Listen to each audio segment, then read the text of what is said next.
Am I the a-hole for refusing to help my sister pay for her kids' medical bills because of what happened when I needed help?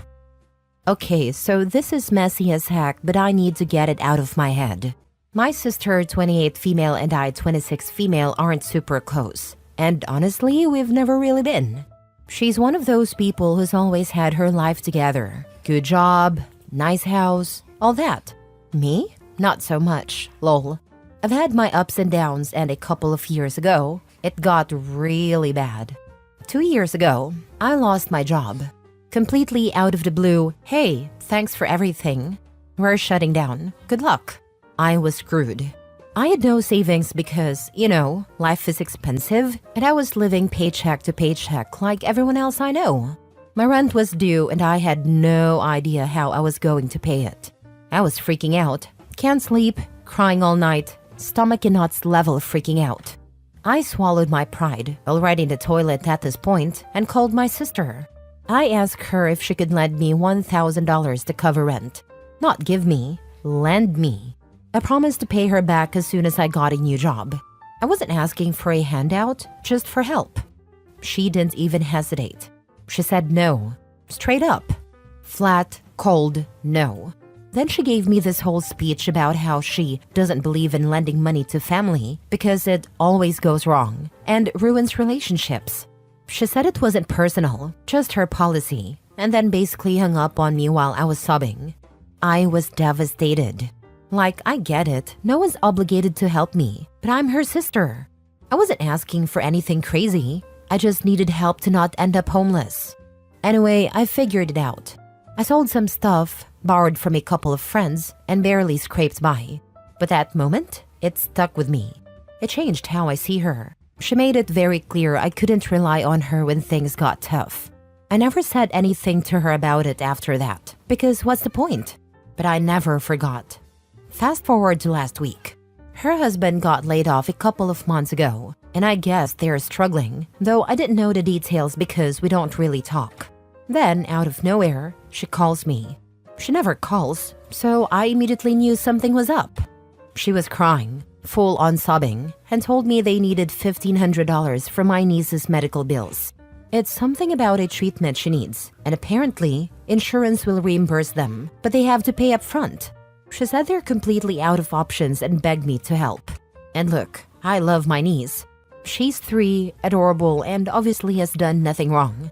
But I couldn't help but think about the phone call 2 years ago when I was desperate, and she couldn't have cared less.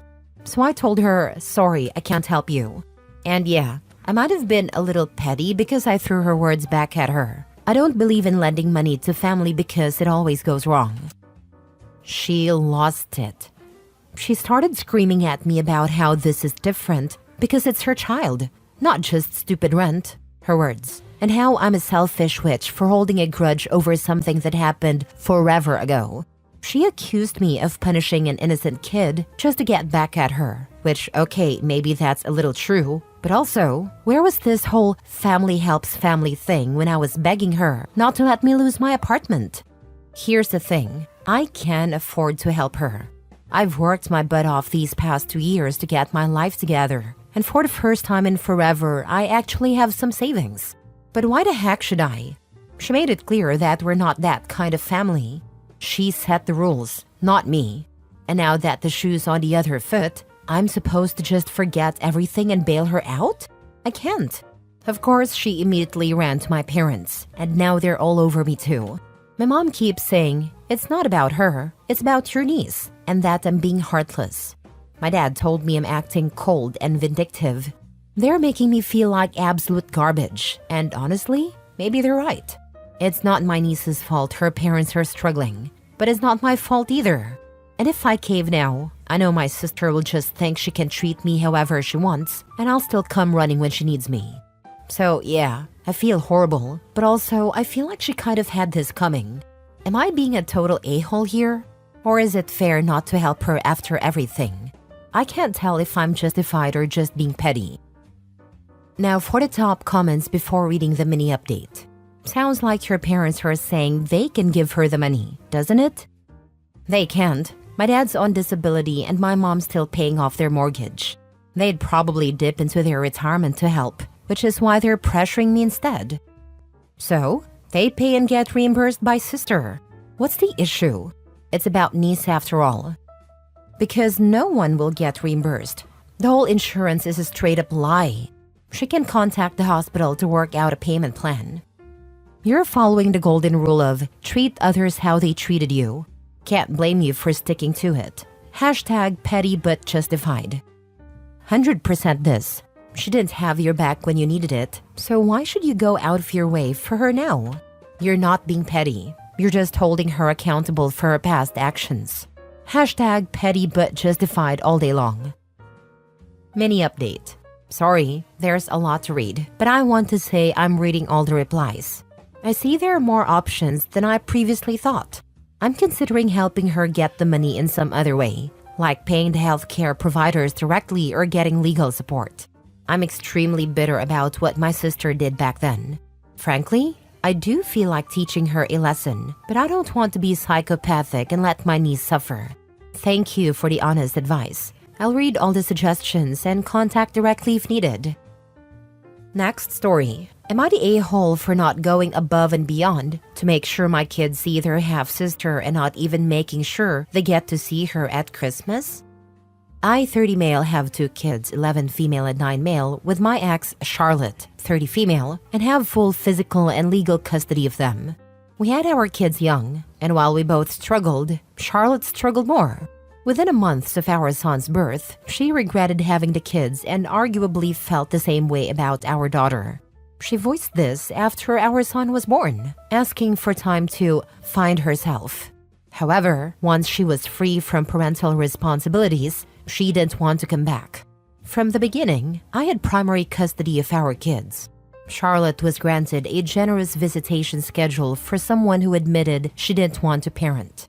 The judge gave her 3 weekends a month and 4 weekday dinners, Wednesdays. However, she never took the Wednesday dinners and rarely took more than 1 weekend a month. Sometimes, months would go by without her seeing them. Despite this, the judge refused to modify her visitation rights because she was their mother.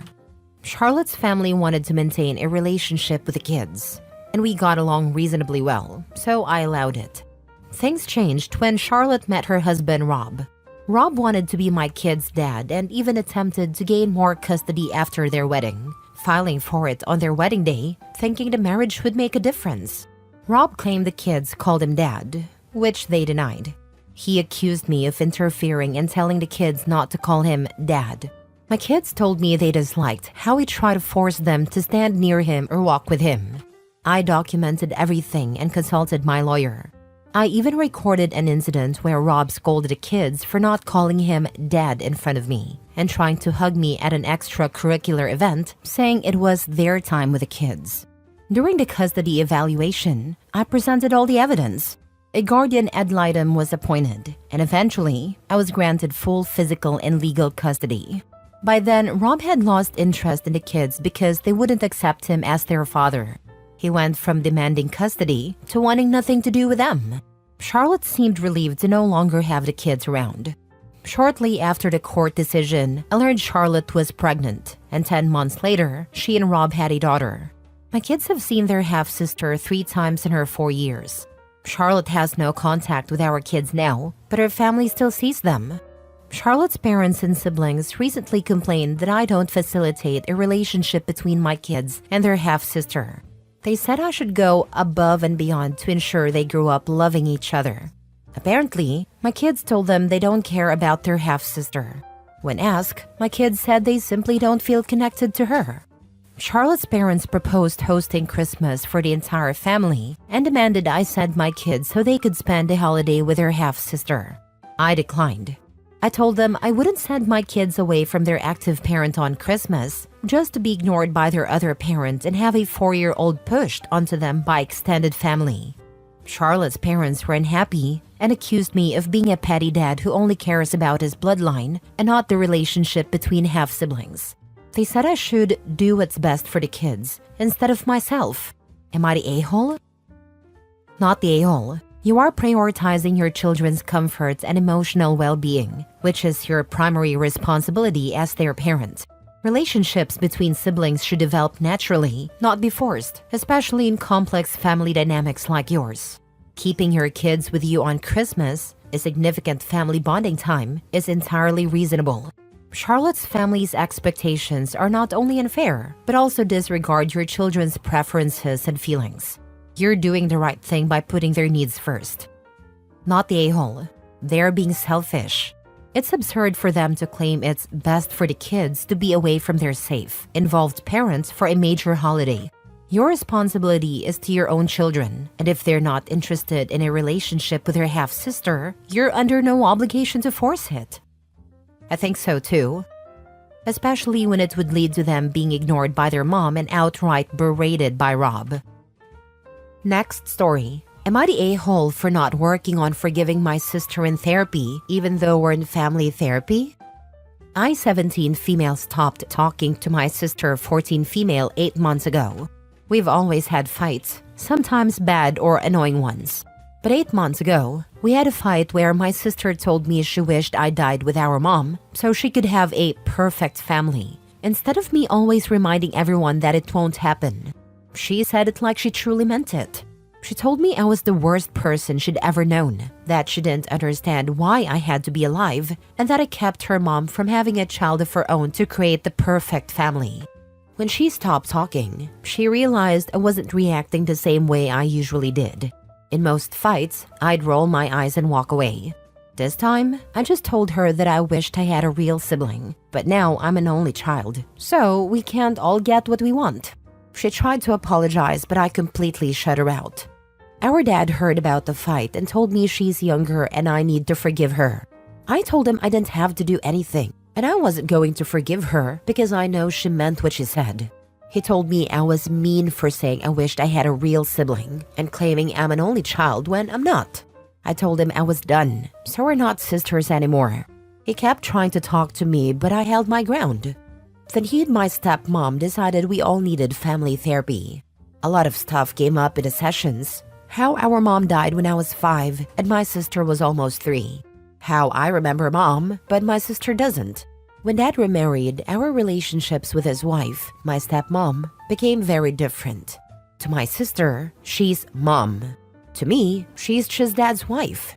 My sister has told me many times that mom means nothing to her and she doesn't love her. To me, mom is my only mom. I miss her, I love her, and having my stepmom didn't change that.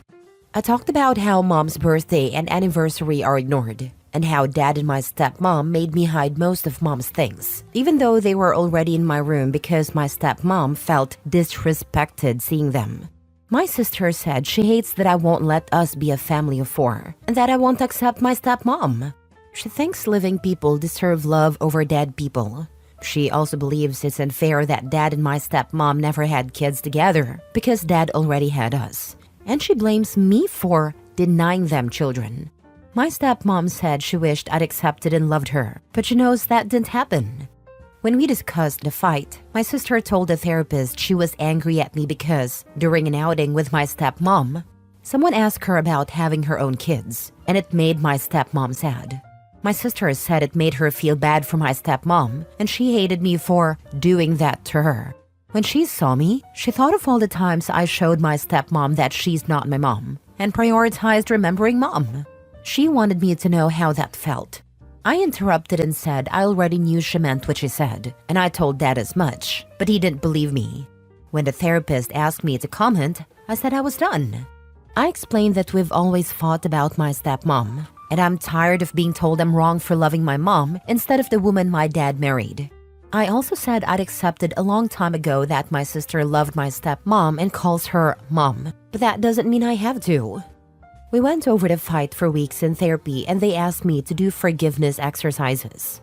I refused. I said I wasn't going to forgive her and that I meant it when I said I was done.